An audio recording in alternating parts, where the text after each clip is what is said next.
കസിംബായി ആണ്. ചായയോടെ എനിക്ക് ഭയങ്കര മുഹബത്താ. അത് പണ്ട് തൊട്ടേ അങ്ങനെ തന്നെയാ. എത്ര ഗ്ലാസ് ചായ കിട്ടിയാലും ഞാനത് അകത്താക്കും. പണ്ട് കാലത്തൊക്കെ നമ്മുടെ പേരയില് ഈ പാലൊന്നും ഉണ്ടായിരുന്നില്ല. ഈ ഒരേ കട്ടൻ ചായ കൂടിയായിരിക്കും.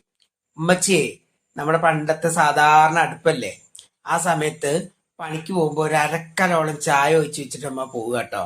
കൂടെ ദോശ ഉണ്ടാവും. അപ്പൊ ഇങ്ങനെ പറയും, എടാ ചായ എടുത്ത് കുടിക്കണേ, ഞാൻ പോവുകയാണേന്ന്. ഉമ്മച്ചി പണിക്ക് പോകാറുള്ള ഫാമിലി. പക്ഷെ ഞാൻ നല്ല ഉറക്കായിരിക്കും. 8 മണിയൊക്കെ ആകുമ്പോൾ 8:30 ആകുമ്പോൾ സ്കൂളിൽ പോകണ്ടുള്ളൂ.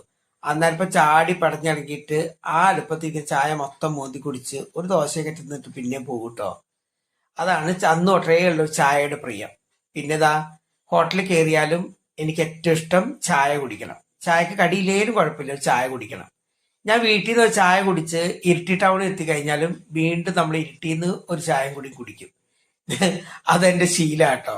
പക്ഷെ കീപ്പള്ളി ടൗണിൽ അങ്ങനെ ഇറങ്ങുന്ന ചായ കൂടി കുറവാണ്. കാരണം വീട്ടിൽ നിന്ന് ചിലപ്പം വീണ്ടും കുറച്ച് പാലൊക്കെ മേടിച്ചോണ്ട് വീട്ടിൽ നിന്ന് കുടിക്കുക. ഇതിപ്പം നമ്മുടെ കടയിലെ ചായയാണ്. ചായക്ക് ഒരുപാട് പേരുണ്ട്. മീഡിയം ചായ, വിത്തൗട്ട് ചായ, ലൈറ്റ് ചായ, സ്ട്രോങ് ചായ, ഡബിൾ സ്ട്രോങ് ചായ. ചില സമയത്തേ ഇതെല്ലാം കൂടി വന്ന് ഓർഡർ തലയ്ക്ക് പിടിക്കുമ്പോഴേ തലക്കങ്ങോട്ട് വട്ട് പിടിക്കും കേട്ടോ.